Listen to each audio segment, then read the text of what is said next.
Shalom, saudara-saudaraku sekalian yang terkasih dalam kasih Yesus Kristus. Bersama dengan saya, Venetson Perikas. Kali ini kita akan sama-sama merenungkan tentang satu tema yang menurut saya penting untuk di-sharingkan, dibagikan pada saudara-saudara seiman. Tema dari renungan kali ini adalah segala perkara dapat kutanggung di dalam Tuhan. Sekali lagi, segala perkara dapat kutanggung di dalam Tuhan. Sebelumnya, mari kita menghadap Tuhan dalam doa. Kita berdoa. Bapa sayang, terima kasih. Biarlah kami terus belajar merenungkan kebenaran firman Tuhan yang membuat kami kuat, teguh, kokoh di dalam Engkau. Biarlah Roh Kudus-Mu memampukan kami untuk dapat memahami apa yang Tuhan kehendaki bagi kami. Berfirmanlah, kami anak-anak-Mu siap mendengarnya. Amin. Filipi 4 ayat 13. Segala perkara dapat kutanggung di dalam Dia yang memberi kekuatan kepadaku.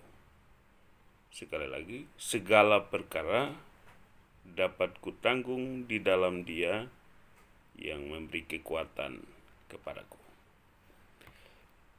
Saudara-saudara yang terkasih dalam kasih Yesus Kristus, tidak ada satu perkara pun yang terjadi di luar izin Tuhan. Karena itu perkataan dari Rasul Paulus ini kepada jemaat Tuhan di Filipi ini merupakan perkataan yang luar biasa, penuh makna. Karena tidak ada satu perkara pun yang terjadi tanpa izin Tuhan. Segala perkara yang terjadi dalam kehidupan manusia itu merupakan izin Tuhan.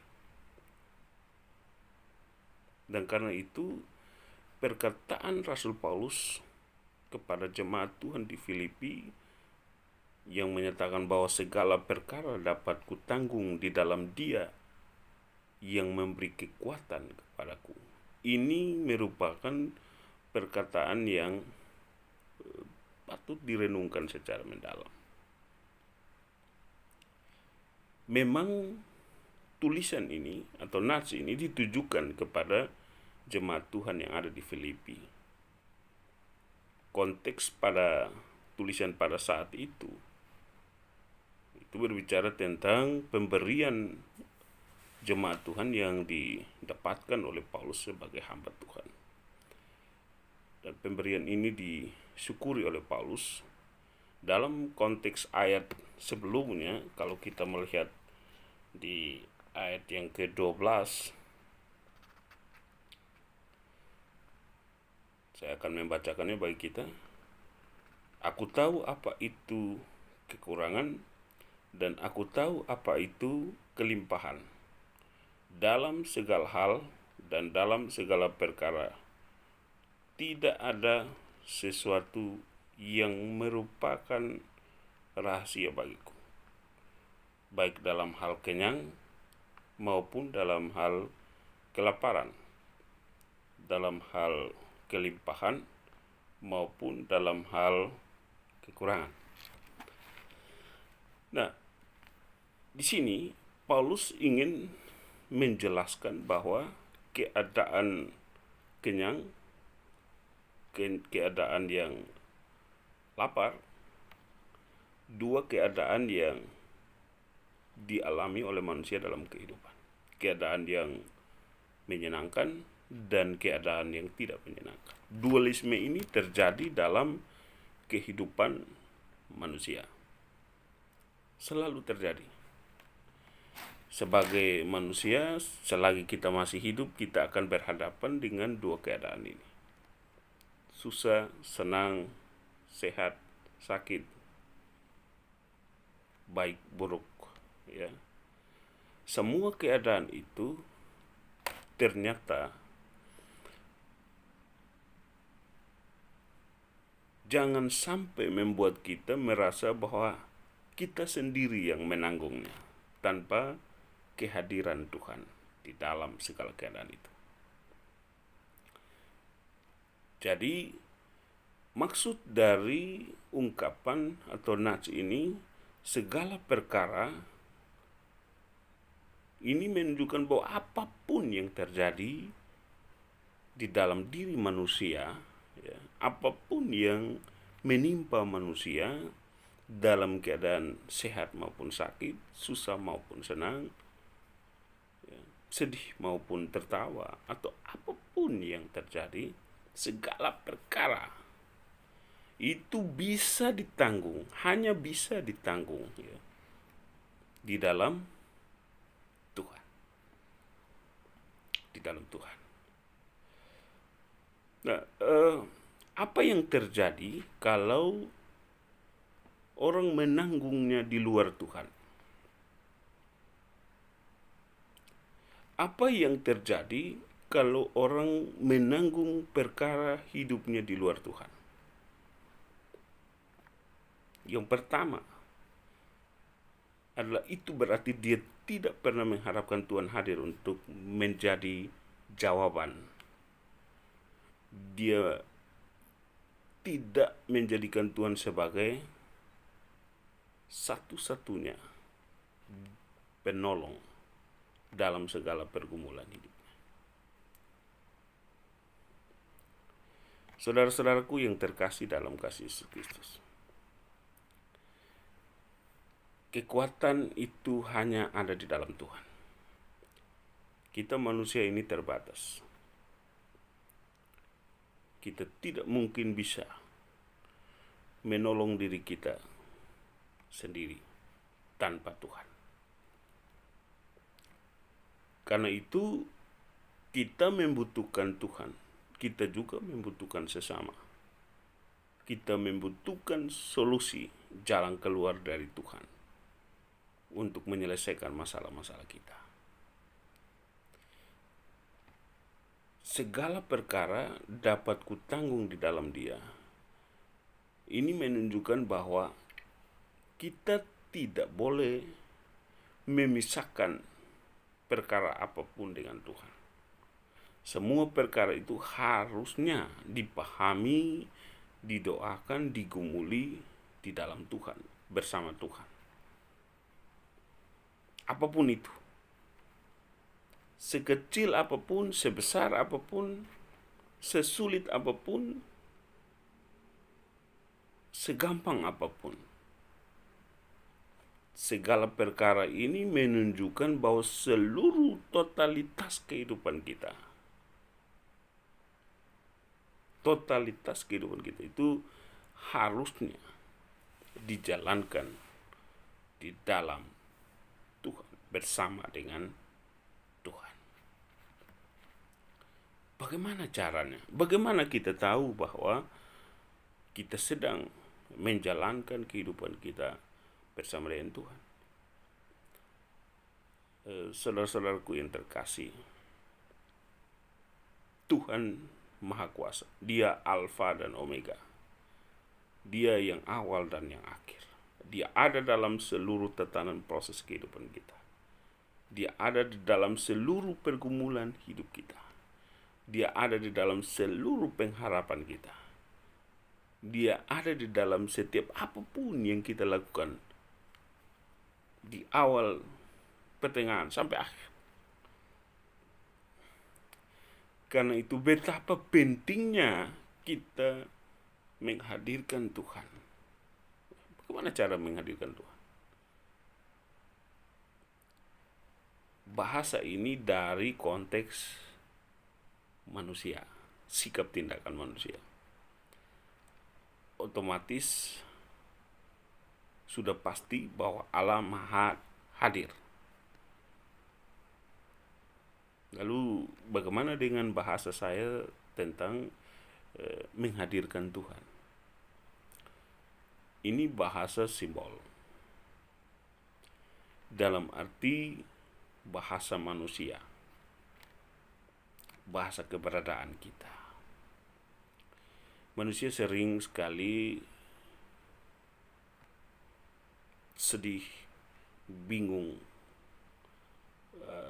putus asa, kecewa, karena dia merasa sendiri. Dia merasa tidak ada yang menyayangi dia. Dia merasa bahwa hidupnya sudah berakhir sampai di sini. Kita tidak bisa sangkali bahwa ada yang sampai bunuh diri, ada yang sampai depresi, ada yang sampai kecewa berlarut-larut, putus asa berkepanjangan, sampai mempengaruhi kejiwaan, psikologi dia, seluruh keberadaan dia dipengaruhi, dibebani oleh masalah itu, sehingga dia berjalan dalam perkara-perkara yang sulit, perkara-perkara yang berat menimpa dia. Dan menurut saya, ini orang seperti ini tidak menghadirkan Tuhan seperti yang dimaksudkan oleh Nats ini. Dia tidak pernah menanggung itu bersama dengan Tuhan.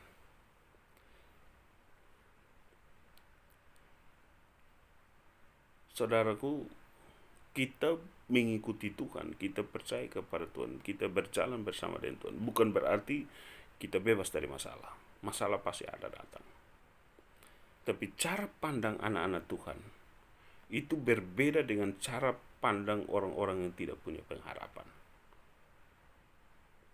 Orang-orang yang tidak punya pengharapan, atau orang-orang yang berjalan menurut kemampuan dia saja, menurut kehebatan dia saja, dia akan melihat perkara-perkara, dia akan melihat masalah-masalah di dalam hidupnya, mampu dia selesaikan sendiri.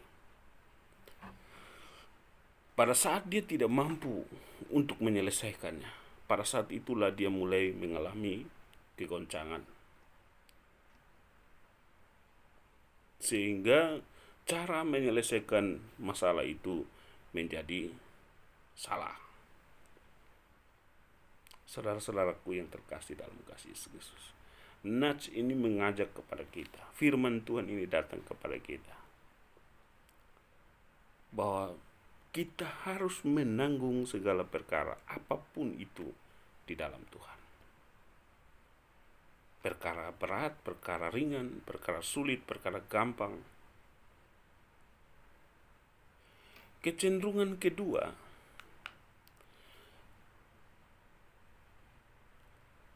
ada orang yang sering merasa bahwa dia bisa menyelesaikan masalah itu tanpa Tuhan, kalau dia punya segala sesuatu.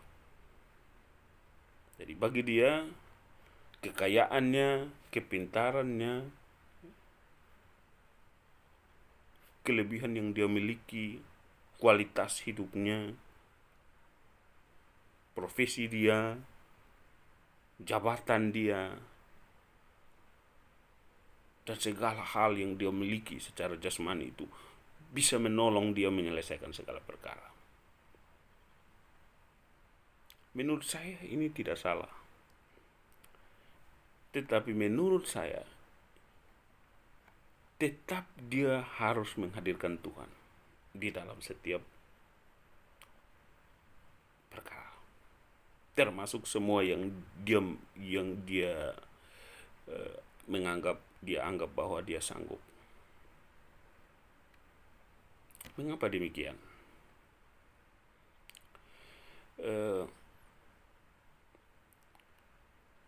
Petinju yang profesional menang berulang-ulang, tapi satu saat dia pasti bisa kalah.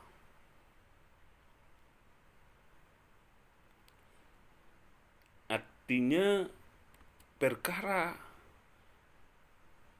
yang harus kita jalani itu tidak semua bisa kita selesaikan. sehebat apapun kita, semampu apapun kita, meskipun kita merasa bahwa pasti kita menang, pasti kita bisa, karena kita punya kepintaran, kita punya fasilitas, kita punya kekayaan, kita punya segala sesuatu yang bisa menolong kita, sehingga pasti kita bisa selesaikan. Tapi saudara-saudaraku, saya mau mengingatkan kita bahwa setiap momen tidak selamanya kita menang. Karena itu, menghadirkan Tuhan dalam seluruh kapasitas kehidupan kita itu penting. Bagaimana cara menghadirkan Tuhan? Saudara-saudara, Tuhan Maha Hadir. Bahasa menghadirkan Tuhan ini bahasa konteks kita. Saya tidak bilang bahwa kita yang menghadirkan Tuhan untuk ada dalam perkara kita. Otomatis Tuhan Maha Hadir itu ada di dalam setiap perkara kita. Kecil, besar, susah, senang, sulit, gampang. Perkara apapun itu dalam kehidupan kita, otomatis Tuhan sudah ada di situ. Tapi yang saya maksudkan dengan menghadirkan Tuhan ini adalah sikap kita menyadari, sikap kita menerima, sikap kita untuk memahami, sikap kita untuk mengimani pertolongan Tuhan di dalam setiap perkara yang sedang kita lewati dan jalani. Karena itu segala perkara dapat kutanggung di dalam Tuhan, di dalam Dia. Ini menunjukkan bahwa kita tidak sendiri. Kita membutuhkan Tuhan untuk menyelesaikan masalah kita. Keadaan lain yang menurut saya perlu diperbaiki adalah bahwa orang berputus asa. Orang menganggap bahwa Tuhan ada di tahtanya, Tuhan ada, tetapi usaha saya jauh lebih bisa. Orang lainlah yang bisa tolong saya, situasi yang bisa tolong saya.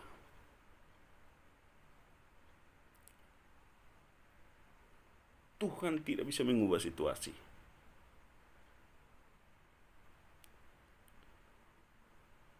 Saudara-saudara sekalian, itu hanya seolah-olah. Tetapi firman Tuhan ini datang kepada kita, mau mengajarkan kita satu hal penting, bahwa segala perkara dia dapat kutanggung di dalam Dia, di dalam Tuhan. Ini menunjukkan bahwa kita bisa menanggung apapun yang terjadi dalam kehidupan kita bersama dengan Tuhan. Dan Tuhan selalu hadir dan memberikan jalan keluar dalam segala perkara apapun.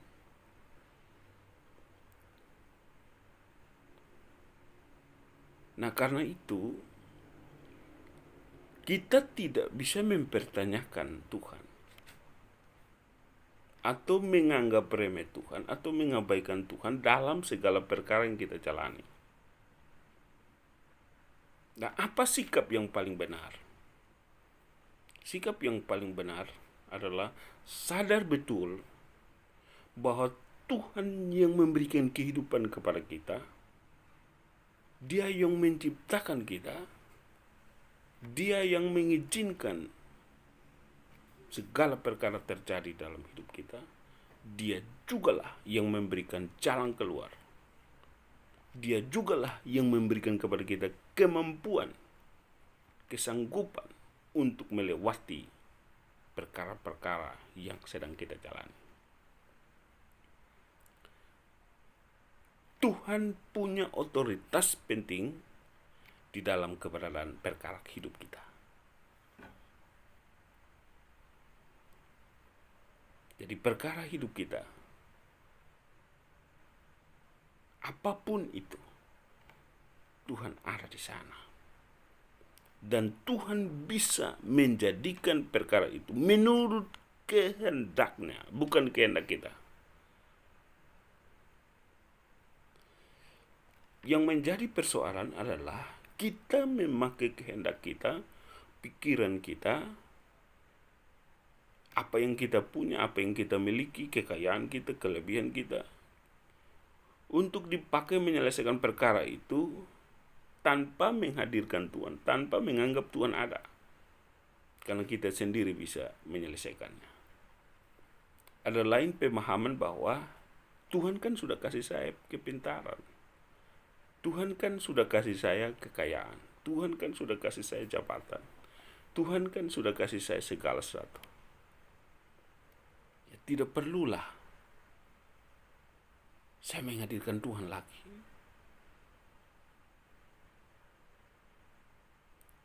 Karena Tuhan sudah ada di dalam diri saya.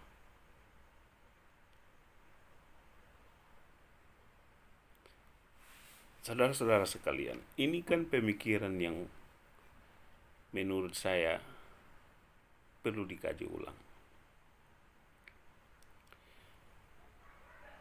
Kita tidak bisa memahami Tuhan dari apa yang kita pahami. Artinya bahwa Tuhan Maha Hadir. Kita yang terbatas ini tidak bisa menyempitkan Tuhan di dalam kotak kita, di dalam kepintaran kita, di dalam kekayaan kita, di dalam segala yang kita miliki, dan menganggap bahwa sudahlah, Tuhan sudah hadir dalam hidup kita. Jadi kita bisa menyelesaikan segala perkara menurut kemampuan kita.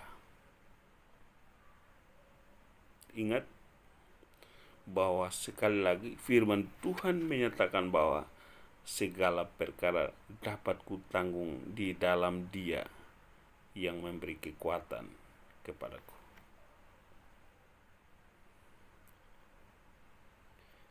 Tuhan yang memberikan kekuatan kepada kita.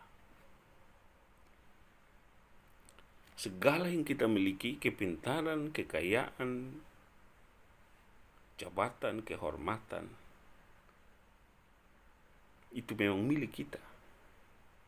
Karena kita yang memiliki. Tetapi itu adalah pemberian Tuhan.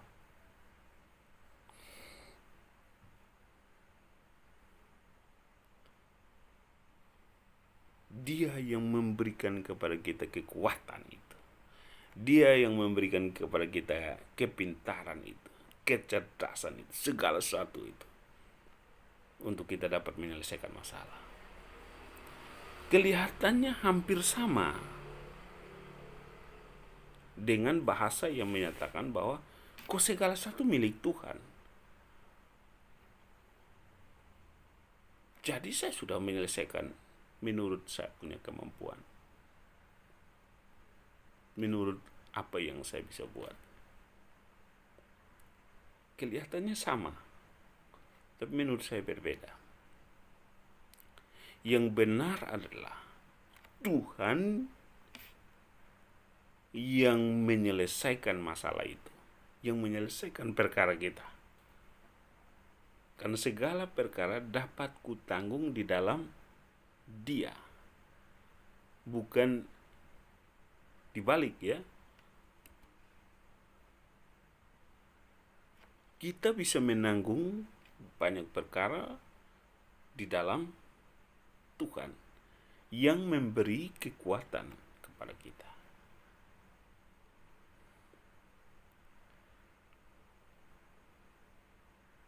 Nah, jadi dari hampir mirip itu, kapan Tuhan memberi kekuatan kepada kita? Ini yang saya bilang bedanya ada di sini. Kalau kita menganggap bahwa Oh, karena saya pintar, karena saya sudah belajar susah payah sampai saya bisa menyelesaikan masalah ini. Kelihatannya seperti menghadirkan Tuhan. Saudara-saudara, Tuhan tidak sekali lagi Tuhan tidak bisa dibatasi oleh kita dalam pikiran kita di waktu yang kita bisa atur. Jadi Tuhan berperan hanya di waktu yang kita susun. Tapi yang sebenarnya Tuhan ada di dalam seluruh keberadaan kita. Dalam perkara itu awal sampai akhir. Sebelum perkara itu terjadi pun, apapun itu, dan akan terjadi perkara apapun kepada kita, Tuhan sudah hadir. Artinya ketika kita bilang segala perkara dapat kutanggung di dalam Dia yang memberi kekuatan kepada kita, kepadaku. Ini ungkapan bahwa seluruh kehidupan kita dari lahir sampai dengan sekarang ini dan yang akan datang, yang akan kita lalui, yang akan kita jalani, itu semua ada di dalam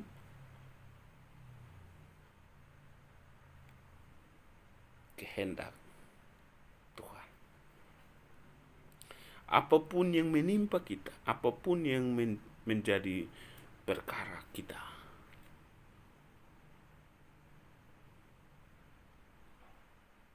semuanya dapat ditanggung di dalam Dia. Dan tanggungan di dalam Dia itu tanggungan yang tidak terbatas.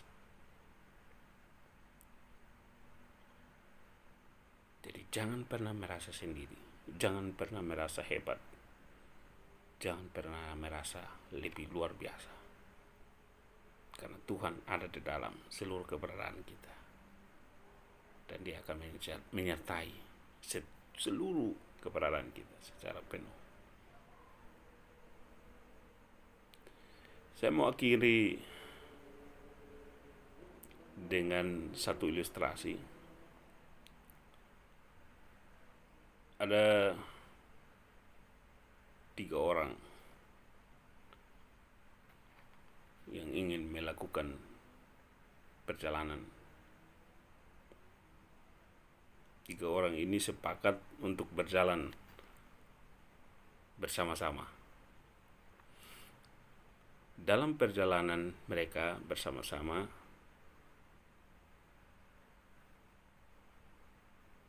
si A bilang begini, ini ABC lah. Si A bilang begini, saya merasa bahwa saya sudah capek, karena itu saya harus berhenti. Si B bilang begini,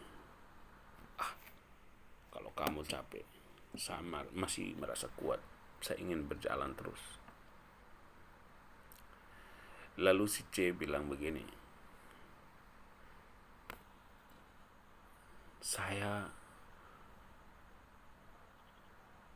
kepingin sekali berjalan bersama-sama dengan kalian bertiga. Tapi saya bingung, karena yang satu bilang dia capek dan dia mau berhenti, si A itu mau berhenti, si B-nya mau jalan. Saya ada di mana? Saya mau ikut yang mana?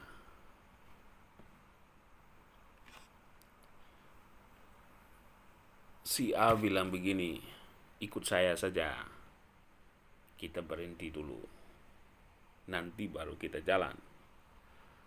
Si B bilang, kita jalan-jalan sama-sama. Kasih tinggal si A, biarkan dia tunggu di situ.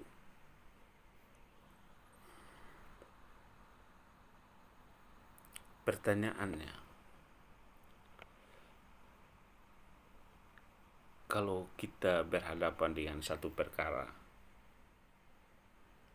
akan lebih mudah, bukan? Kalau urusan kita adalah urusan dengan diri kita sendiri, kita mau berhenti suka-suka kita, atau kita mau berjalan suka-suka kita juga. Tapi kalau kita berhadapan dengan dua keadaan sekaligus, dua pilihan sekaligus, antara harus berhenti atau harus berjalan, disitulah perkara yang paling sulit. Ilustrasi tadi berbicara tentang tiga pribadi, A, B, dan C. Tapi ilustrasi tadi akan sangat sulit kalau satu orang yang sedang berhadapan dengan perkara A, B, dan C. Satu orang ini harus menanggung A, B, dan C. Dia harus menanggung antara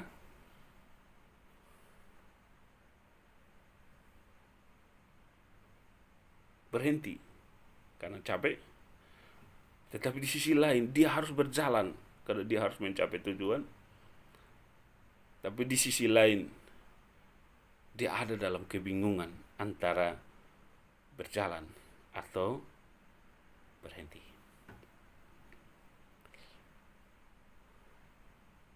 Saudara-saudara sekalian yang terkasih dalam kasih Yesus Kristus, ilustrasi ini sebenarnya mau menjelaskan kepada kita bahwa perkara yang dimaksudkan di sini untuk setiap pribadi itu tidak sama. Dan konflik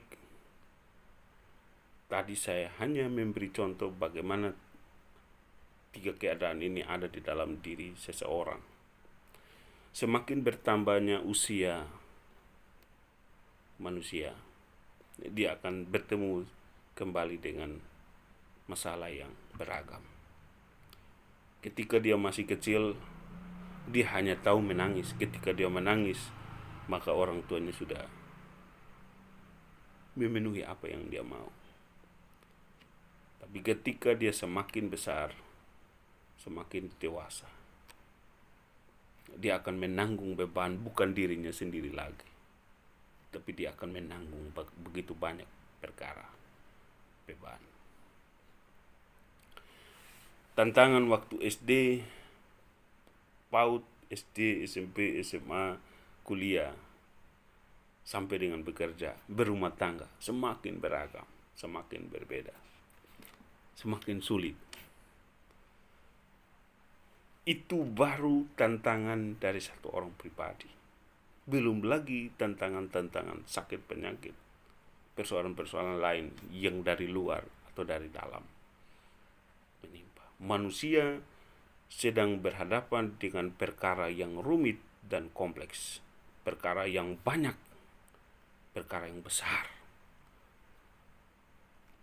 Karena itu, betapa sulitnya manusia menanggung perkaranya sendiri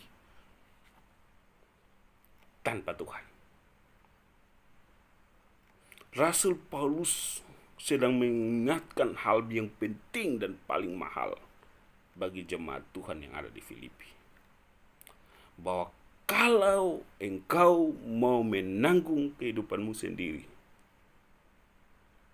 engkau tidak mampu. Kata segala itu berbicara tentang begitu banyak persoalan yang dialami manusia. Saudara-saudara, segala perkara, apapun persoalanmu, apapun tantangan kehidupanmu, tapi satu yang pasti, ingat pesan Rasul Paulus dalam Filipi 4 ayat 13. Segala perkara dapat kutanggung di dalam Dia yang memberi kekuatan kepadaku.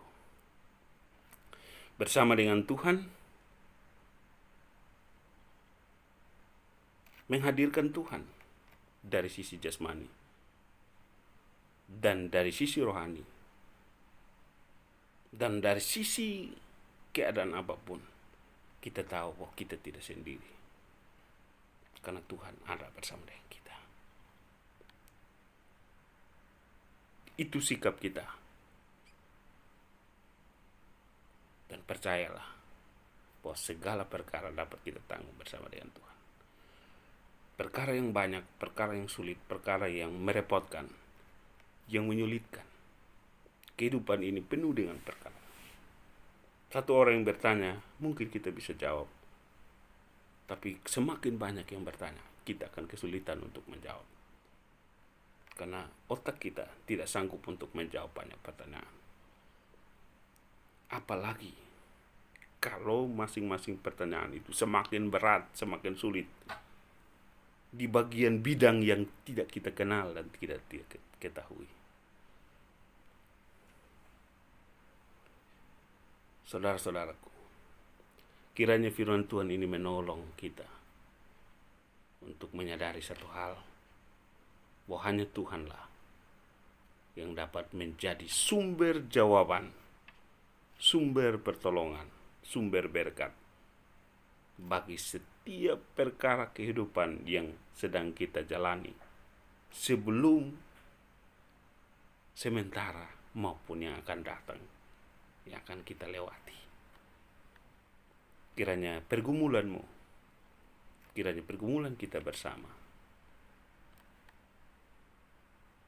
dipahami dalam satu prinsip yang baru, yaitu hanya bisa ditanggung di dalam Tuhan.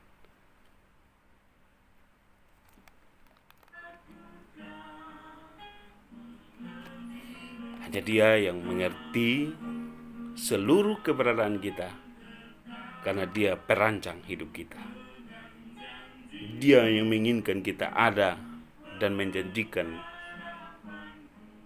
pengharapan kita kepada Dia tidak pernah gagal. Mari kita tutup firman Tuhan ini, renungan ini. Kita berdoa bersama-sama dengan iman yang teguh dan kepercayaan yang dalam, menanggung segala sesuatu di dalam Tuhan. Bapa di sorga, terima kasih untuk firman, dan biarlah Tuhan sendiri menolong kami melewati perkara-perkara yang sulit, sukar, supaya kami menang dan kami cakap menanggung segala perkara di dalam Tuhan. Haleluya Yesus. Amin.